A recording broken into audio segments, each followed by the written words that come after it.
Hello friends.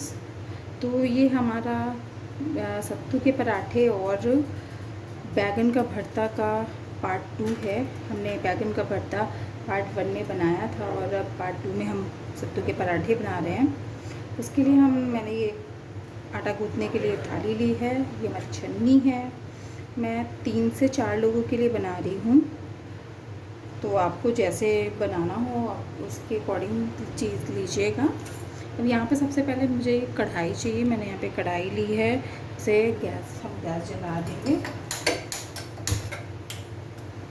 ठीक है। तो हमारी कढ़ाई जब तक गर्म हो रही है, मैंने यहाँ पे ये देखिए कटोरी है, इससे मैं स्टफ़िंग तैयार कर रही हूँ ताकि मैं अगले दिन भी पराठे, स्टफ़िंग एक बार बन जाती है ना तो आप 15 दिन तक आराम से रख सकते हैं, ख़राब नहीं होगी फ्रिज में। और मैं 2 कटोरी ले रही हूँ। आप किसी भी ब्रांड का या खुद भी घर पे चने का पीस कर ये सत्तू बना सकते हैं। भुजे चने का होता है। मैंने यहाँ पे ये 2 कटोरी ले लिया है, ठीक है।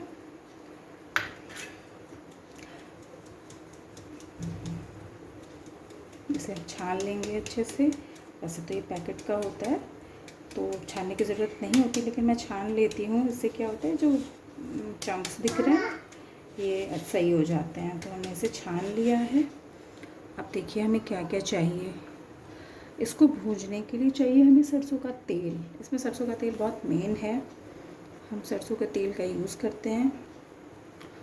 तो हमारे बेसिकली हमारे बिहार या यूपी में इस तरीके की घर में मिर्ची का अचार बनता है। ये मेन इंग्रेडिएंट है। अगर आपके पास नहीं है तो आम का अचार, कोई सा भी अचार है, लेकिन जो ये अचार का मसाला होता है ना, यही इस पराठे की जान होता है। तो ऐसे मैं एक, ये 2 कटोरी था तो ये बहुत चटपटा है, तो ये मेरा एक में ही काम हो जाएगा। तो सबसे पहले अब क्या करेंगे, कढ़ाई मेरी गर्म हो चुकी है, मैं कढ़ाई में तेल डालूँगी, ठीक है। हम पहले इसको भूनेंगे। इसलिए भूनेंगे ना क्योंकि पैकेट में काफ़ी दिनों से पैक रहता है, और अगर आप इसे भून लेते हैं ना तो इसका फ्लेवर बढ़ जाता है। और मैंने यहाँ पे जो बैगन के भरते में नींबू डाला था वही बचा हुआ है। 2-3 ड्रॉप्स इसमें हम डालेंगे। और ये मेरा अचार जो है वो काफ़ी चटपटा है, तो काम मेरा इसी से हो जाएगा। और यहाँ मैंने एक प्याज लिया है जिसे मैं एकदम बारीक काट लूँगी। मेरा तेल गरम हो रहा है जब तक। तो अब हम क्या करेंगे, और इसमें थोड़े से कच्चे तेल की महक आती ही आती है।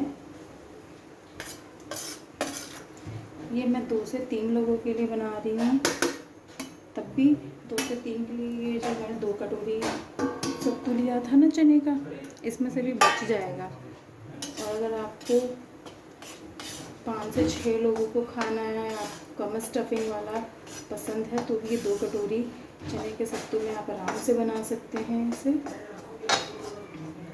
ये हमारा चने का सत्तू भून रहा है, तब तक हम अपने अनियन को, प्याज को बारीक काट लेते हैं। ये जो हमारा सत्तू है ना बहुत जल्दी भून जाएगा अगर हाई फ्लेम है। ये मेरे मोटे तले की कढ़ाई है। आज मैंने लोहे की कढ़ाई नहीं ली है क्योंकि मुझे इसको भूनना था ना, तो ये काफ़ी मोटी कढ़ाई है मेरी, ये सिल्वर की है। और सरसों का तेल डाल के मैं इसे भूंज रही हूँ। ये मेरा नीचे से रेड होने लगा है। इसमें चंक्स हो जाते हैं, ये जो गुठलियाँ हो जाती हैं, ऐसे ऐसे ऐसे फोड़ कर इसे भूनें आप। खैर ये अच्छे से इसमें खुशबू आने लगी है अब। तो अब आप इसे बस हमें इसे 2 से 3 मिनट ऐसे लगातार आंच पे हिलाना है, ऐसे चलाते रहना है। बस 2 से 3 मिनट से ज़्यादा मत भूंजिएगा, वरना इसमें थोड़ी जली जली सी महक आने लगेगी। तो अब ये हमारा 2 से 3 मिनट होने के बाद हम फ्लेम को बंद कर दे रहे हैं।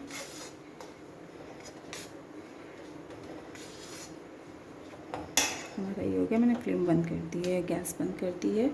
अब मैं अपने प्याज को कट कर ले रही हूँ। तो मैंने प्याज को छील के धो लिया था। अब मैं इसे काट रही हूँ बहुत बारीक बारीक, जितना आपसे हो सके उतना बारीक काटिएगा। हमारा ये जो सत्तू है थोड़ा सा ठंडा हो जाए, हम इसे अपनी प्लेट में निकाल लेंगे। ठंडा इसलिए करना है क्योंकि हमें ये जो मिर्ची का अचार लिया है मैंने, ये मुझे जल्दी से उसमें मिक्स करना है। थोड़े से लेमन के 2-3 बूंदे, या आप 1 चम्मच जितना खट्टा पसंद करते हो, 1 चम्मच, 2 चम्मच या आधा चम्मच डालें।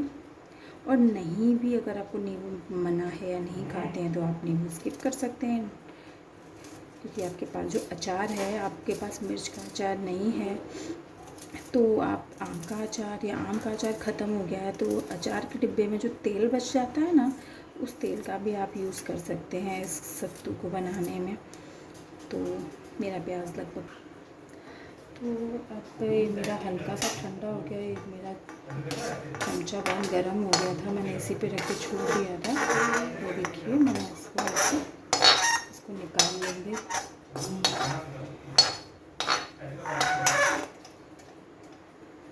तो गाइस आप देख सकते हैं हमने प्लेट में इसको ट्रांसफ़र कर लिया है। अब यहाँ पे जो मैंने प्याज को कट किया था मैं यहाँ डाल दूँगी। ठीक है, हमारा अभी भी जो सत्तू है थोड़ा गर्म है, इसलिए मैं इसी प्रेशर से चला रही हूँ ऐसे करके। थोड़ा सा बस इसमें बहुत ज़रा सा ऐसे नींबू का रस मैं डाल दे रही हूँ खुशबू के लिए, थोड़ा सा टेस्ट के लिए। अब मैंने यहाँ पे ये मिर्ची का मसाला ऐसे पलट दिया है। मिर्ची का मसाला हम पहले इसलिए डालेंगे, मैंने अभी इसमें नमक ऐड नहीं किया है। हम मिर्ची का मसाला मिक्स करने के बाद नमक टेस्ट कर लेंगे, तब नमक को ऐड करेंगे, क्योंकि हमें आटे में भी, पराठे का जो आटा रहेगा उसमें अजवाइन और नमक डालना है। ये सबसे क्विक वाले पराठे की रेसिपी है, तो सबसे जल्दी बनता है। वरना मैं जब बहुत ट्रेडिशनल तरीके से बनाती हूँ सत्तू के पराठे, तो मैं उसमें अजवाइन, कलौंजी, बहुत सारे खड़े मसालों को भूंज के, लहसुन को भूंज के, अदरक को भूंज के सब ऐड करती हूँ। ये क्विक वाली रेसिपी है। अभी ये बहुत गर्म है, तो जब आपका ठंडा हो जाए तभी छुएं, बहुत गर्म है ये। इसको अच्छे से मिक्स करना है। अब क्या करना है, मैंने इसमें मिर्ची मिलाई है, मेरी चटपटी थी तो मैं उसका टेस्ट कर लूँगी नमक कैसा है। अगर कम है तो मैं अकॉर्डिंग टू टेस्ट डालना है, ठीक है। बहुत अच्छे से इसे इस तरीके से, मिर्ची का छिलका भी आप इसी में अच्छे से मैश कर लें, जितना आपका हाथ बर्दाश्त कर सके उतना गरम छुएं आप। यहाँ पे गरम गरम एकदम इसको छू रही हूँ, मतलब बहुत तेज़ गरम नहीं है यार, नहीं तो हाथ की खाली निकल जाएगी। इतना है कि मेरा हाथ इसे बर्दाश्त कर सकता है। इसे अच्छे से ऐसे करके मैश करना है। और अब हम इसका नमक टेस्ट करेंगे, नमक ऐड करना होगा तो कर। मैंने नमक टेस्ट किया है, नमक कम है, फिर भी मैं इतना ही नमक डाल रही हूँ क्योंकि मुझे आटे में भी नमक मिलाना है, नमक और अजवाइन। थोड़ा सा और डाल लेते हैं क्योंकि जब तक, क्योंकि मैंने जो भरता बनाया ना बैगन का, वो भी बहुत चटपटा बनाया है। अगर बहुत ज़्यादा नमक हो गया इसमें तो आपको नमक किरकिरा कर देगा सारा स्वाद। तो नमक हिसाब से ही डालिए। चोखा भी चटपटा है, फिर पराठे की स्टफिंग भी चटपटी हो जाएगी। तो बस ये हमारा तैयार है। अब अगर आपको ये बहुत सूखा लग रहा हो तो सरसों का कच्चा तेल मिला लें। अगर आपको कच्चा तेल नहीं पसंद है तो आप पका तेल मिला लें। आपके घर में जो भी अचार बनते हैं उनका तेल बचता है वो मिला लें, उससे इसका फ्लेवर तो बढ़ता ही है, साथ में इसका जो ड्राइनेस है ना वो भी कम हो जाती है। लेकिन मैं ऐसे ही बनाऊंगी, ड्राई है, मैं इसी तरीके से सिर्फ स्टफ़ करूँगी। अब मैं इसे इस बोल में ट्रांसफ़र कर ले रही हूँ। अब मैं इसी थाली में आटा गूँथ लूँगी। मुझे 2 से 3 लोग के लिए बनाना है, इसलिए मुझे बहुत ज़्यादा आटे नहीं गूँथना है, थोड़ा सा ही आटा करना है। मैंने इसे अच्छे से इसमें ट्रांसफ़र कर लिया है। अब चलिए हम अपने आटा तैयार करते हैं, बहुत जल्दी बन जाए। ये एक बोल इतना सा निकला है ना, आप इसमें 20 पराठे बना सकते हैं इतने से में, आराम से 20 से ज़्यादा ही, 20 पराठे तो आराम से बन जाएंगे आपके। तो गाइस मैंने यहाँ पे 2 कटोरी आटा ले लिया है। वैसे 2 कटोरी आटा ये 4 से 5 लोगों के लिए है। मैंने तो इसलिए ज़्यादा गूँध लिया है ना, पराठे बच जाते हैं तो मुझे सुबह चाय के साथ खाने में बहुत मज़ा आता है। ऐसे मैंने अजवाइन को, यहाँ पे मैंने थोड़ी सी अजवाइन ली, इसे ऐसे क्रश कर लिया है और ऐसे डाल देंगे हम। अब हम लेंगे थोड़ा सा नमक सॉल्ट डालेंगे। ये मैंने थोड़ा सा नमक डाल दिया है। 2 से 3 चम्मच हम इसमें देसी घी डालेंगे। मैं इसमें 2 से 3 चम्मच देसी घी डाल रही हूँ। आपको तेल पसंद हो, रिफाइंड पसंद हो, जो पसंद हो वो डालें। तो अब हम यहाँ पे अपना आटा लगा लेंगे। आटा हमें थोड़ा सा सॉफ्ट गूँथना है। हम टाइट गूँथेंगे ना तो हमारे पराठे फट जाएंगे, इसलिए हम सॉफ्ट आटा लगाएंगे। सॉफ्ट डो चाहिए हमें। अगर हम कोई सा भी पराठा बनाते हैं, अगर उसमें टाइट आटा लगाएंगे ना तो क्या होगा, हमारे पराठे की जो स्टफिंग है वो बाहर आ जाएगी, पराठे फट जाएंगे। सॉफ्ट डो लगाने से क्या होता है, पराठे लचीले अच्छे से बनते हैं। लगभग हमारा आटा गूँथने वाला है। हम इसे अच्छे से पानी लगा लगा के सॉफ्ट करेंगे, वरना क्या होगा ना, जो पराठे हैं ना वो अच्छे से नहीं बनेंगे, फूले फूले भी नहीं बनेंगे। इसीलिए हम आटे को देर तक अच्छे से थोड़ा सा पानी लगा लगा कर गूँथते हैं। तो गैस हमारा आटा गूँथ चुका है। मेरी मम्मी हमेशा कहती थी, अगर साइड साइड से पानी लगा लगा कर आटा गूँथो ना तो आटा बहुत अच्छा। अगर आपकी थाली या परात एकदम साफ़ है ना तो समझ जाओ आपका आटा जो बहुत अच्छा गूँथा है। देखिए बहुत ही सॉफ्ट मैंने आटा गूँथा है। सॉफ्टनेस है लेकिन इसमें टाइटनेस के साथ सॉफ्टनेस है। मैंने इसको इतना दम लगा लगा कर गूँथा है कि ये बहुत अच्छे पराठे बनने आने वाला है। तो फ्रेंड्स अब चलिए, मेरा आटा तैयार हो गया। हम गैस जलाते हैं, तवा रखते हैं, जल्दी से पराठे बनाते हैं। हमारा तवा तब तक गर्म हो रहा है। सरसों का तेल हम निकाल लेते हैं। मैं सरसों के तेल में बनाऊंगी। आपको जो भी रिफाइंड, देसी घी, जिसमें बनाना हो बनाएं, लेकिन सरसों के तेल का मज़ा ही कुछ और है पराठे का।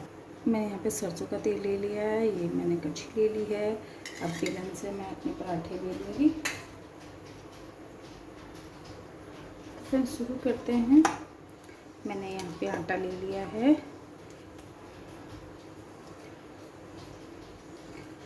हम अच्छे से लोई को अच्छे से इस तरीके से फैला लेंगे।